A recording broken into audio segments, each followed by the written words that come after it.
کہتے میں دریا کے کنارے جا رہا تھا تو ایک مرد ایک عورت کی گود میں لیٹا ہوا تھا، پاس ایک بوتل بھی پڑی تھی.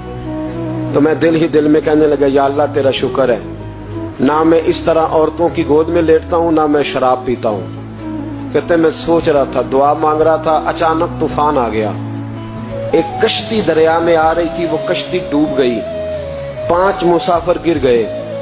وہ آدمی چھلانگ لگا کے اس عورت کی گود سے نکلا اور دریا میں چھلانگ لگائی. 2 دفعہ اس نے غوطہ لگایا، 4 بندے بچا لایا. میں کھڑا دیکھ رہا تھا، مجھے کہنے لگا حضور آپ تو دعا مانگ رہے تھے نا کہ آپ مجھ سے اچھے ہیں، تو مہربانی کر ذرا 5ویں کو آپ بچا لائیں. مہربانی کریں نا، 5ویں کو ذرا بچائیں نا، شفقت فرمائیں. تو خواجہ حسن بصری رحمۃ اللہ علیہ فرماتے میں نے اس کو کہا کہ بھائی مجھے تو تیرنا نہیں آتا، بچائے گا تو ہی، مہربانی کر بچا لا.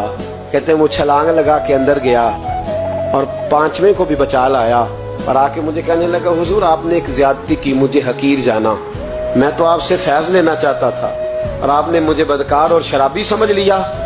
حضرت حسن بصری کہتے ہیں میں بولا نہیں، لیکن اس شخص کا نور بصیرت دیکھو.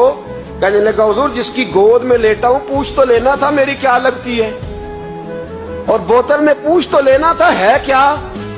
فرمایا بتا دے. کہنے لگا جس کی گود میں لیٹا ہوں یہ غیر نہیں، یہ میری ماں ہے، اور بوتل میں میں سرکہ لایا ہوں.